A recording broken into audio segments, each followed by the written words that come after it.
Hi everyone, welcome back to Be Rich. As I promised yesterday, I wanted to get the comments done. But before I get into the comments, let me first talk about the video. I don't want Andrew from the past coming back to haunt my future. I'll do the video first, then I'll dive into the comments of what the feedback you guys had given me and the questions you asked me. Today, of course, like I said in Instagram yesterday itself, I wanted to talk about Oracle because Oracle made news for something interesting yesterday. And before I get into what the news was, we need to talk about cloud. What is cloud? Clouds, I'm not talking about the sky. Most of you are in IT sector, so are from younger generation than me would definitely know what cloud is. For those of you who are in my generation or older, what cloud computing is what we use every day now without even realizing we're using it. All your email, all your photographs, everything is tied to the cloud. There are people in the younger generations, Gen Zs, the cutie pie, who is trying to now unplug themselves and get off cloud and say big tech is holding us hostage. Well, I'm not in that debate space right now. I find cloud very convenient and I find it very useful, and I think it's one of the most efficient ways to carry our data around in our pocket. That's it.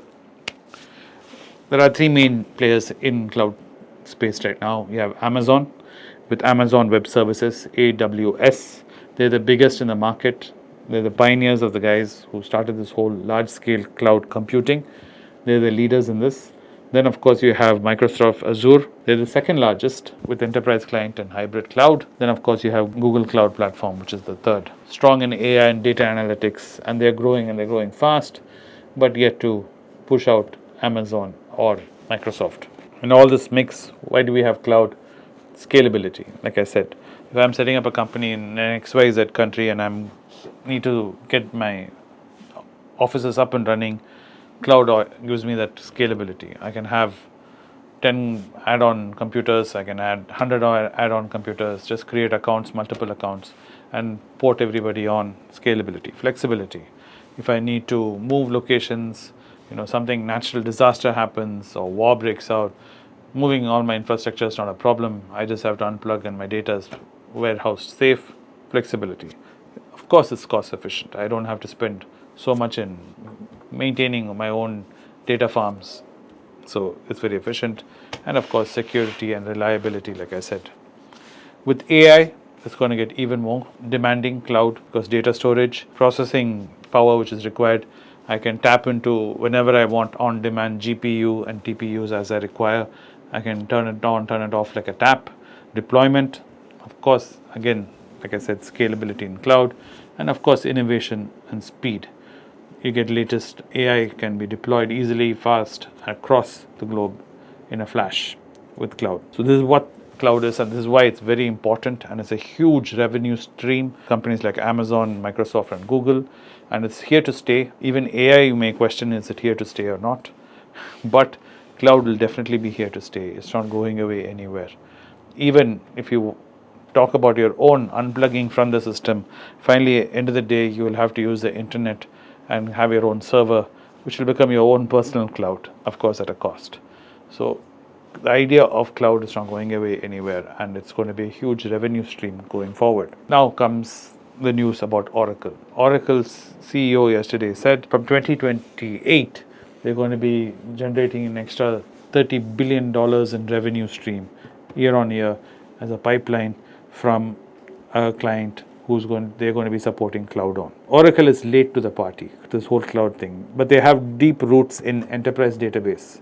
All of you remember, from my generation will remember Oracle and SQL and all that.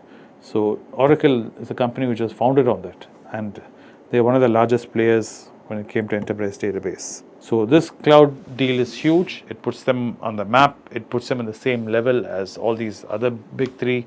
Of course, it's still miles away from them, but it puts them. It also shows that Oracle is a trusted partner in cloud and cloud computing, and it's not some old legacy company. It is a very modern, AI-driven, future-looking company. So with all this, the question is Oracle something you should definitely put on your radar now, should have on your list now, or should you even consider dipping your toes into Oracle? Is it a value buy right now?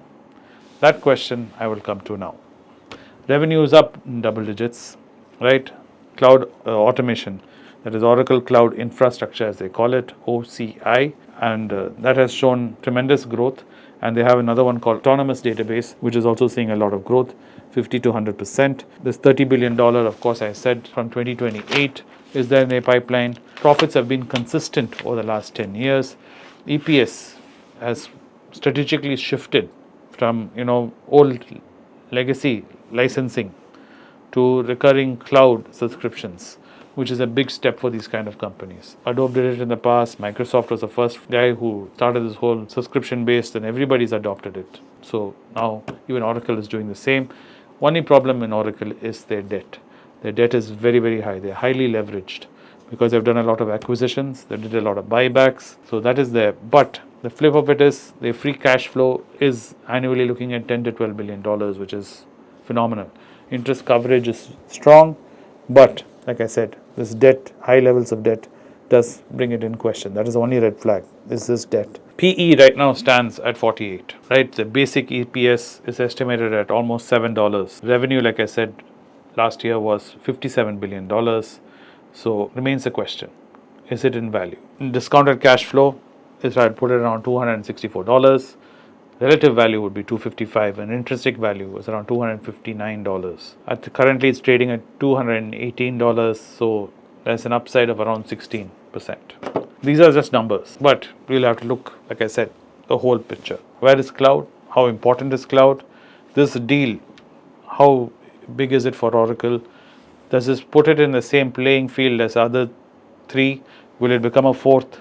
Will Oracle become a fourth major cloud supplier and player? Are the questions you need to dive into and answer. The funny thing was, it was in deep value just in April. It was trading at $127. Now it's shot up by 78% by April, May, June. End of June, it's trading at 218. Is there more space, or will profit booking happen? And then should you step in? Are questions which I leave to you to ponder on. But like I said, do the research. Where is cloud computing? Where are these three? How does Oracle fit into this? And where does Oracle stand? Is a question you need to answer before thinking of for 10, 15 odd years. So that was Oracle. And as I promised. So people like Andrew who would like to leave may leave now as I dive into some of the comments and questions which were there on the video from yesterday. So let's dive in. Santosh Kumar G3U says, "Hi sir, just wanted to gently follow up on my comment from yesterday about internship opportunity. Even 15 minutes for a quick coffee chat for career advice would be incredibly valuable. Still very eager to learn and contribute. Thanks for your time." Well, Santosh, I appreciate your persistence, and there is lots of people requesting me for internship. But what I promise you is my WhatsApp number is there. It is 900334841. Message me over there telling me Santosh Kumar from YouTube, comments and mention your handle, and I will try and meet you up. I'm assuming to have coffee that you're in Chennai because this is where I am, and we will definitely have a coffee and catch up, and I'll try and give you some career advice at that point of time. That much I promise. Vijay Radha Krishnan 4937. What is the relationship between a CEO and the board? The CEO is like the ship's captain, but the board owns the ship and make sure the captain is not trying to sail away to the Bahamas with their money, basically. Remember I said about way back how market started, how shares started. There will be an explorer like Christopher Columbus or anybody, you want to take Marco Polo, anybody, who would have the courage and tenacity to go and explore and do the trade. Exploration was built on trade because trade was money. End of the day, everything is about money. So the explorer would want to go explore the world, but he needs to ensure he can finance this exploration. So he'll go to a bunch of people and tell them, "Hello guys, I can go explore and find a way to India around at the Horn of Africa, and I will be able to bring back spices like pepper, which if you give me money, I'll buy so many kilos and you can come back and make profit." And so they would give him the money and finance his trip and help him build a ship, and off he goes and he comes back, right? So the board of directors are like the guys who own the ship. CEO is the captain. He runs the ship. So that relationship is very important. And both need to cooperate. But end of the day, CEO works for the board. Remember that. So I guess you're asking in the context of what happened in Karnataka Bank. So that's why the board can turn hostile and tell the guy to get out. That's why even Elon Musk has to listen to the board. Chitra Rajaraman 8139, one of my dear friends. Thank you, sir, for the video. Well, you're welcome. And thanks for putting the comments and keeping this space alive. Arun Prakash 8859. Are you talking about the Royal Number or the King of the Ring? Sorry, man. You are right. I was talking about the Royal Rumble. It's been a long time since I saw WWE. So my knowledge and everything in that eco space is long dated. I used to watch in the days of The Undertaker and Stone Cold Steve Austin, and Hulk Hogan was even older than that. When I was a child was Hulk Hogan, when I was older was Steve Austin. So all those are very dated and old information. I was talking about the Royal Rumble, of course. It's been a long time since I saw it. I do not know who the current crop of WWE stars are. Maybe we should catch up some time and do a video on that if that is something of your interest. Vicky Rajan 7338. Thanks for the analysis on the US stock, most helpful. How do we analyze restaurant business? Is a PE under 20 a good criteria? Is some of the restaurant menu cyclical? Well, I don't have any restaurants in my menu. I don't dip into restaurant business. But if you're looking under 20, it's a good place to start. But I would definitely start looking into the annual report, seeing their cash flows, seeing how their restaurants are performed. And I would at least take 5 years of annual reports and 5 years of data and dive into it, and then see the whole restaurant scene, what is happening in that scene, in that space. It is not my wheelhouse, it is not my expertise. So if it is something you're really interested in, Vicky, I would suggest deep diving into it and consuming a lot of information, because you need to become an expert before you start investing in it. Mechanic 639. Please talk about stocks, not fire and dogs. Oh, hot dogs. Nice. The emoji. Took me some time to catch on to it. Well, fair point. It was just something of, light interest. I guess you're another person like Andrew, Mechanic 639. You want me to get to the point and be done with it. Buy Oracle, not buy Oracle. What are you telling me, man? Tell me the first 2 seconds. Yes, no. I can switch off and log off. I'm sorry. I wish I could do that. I can't.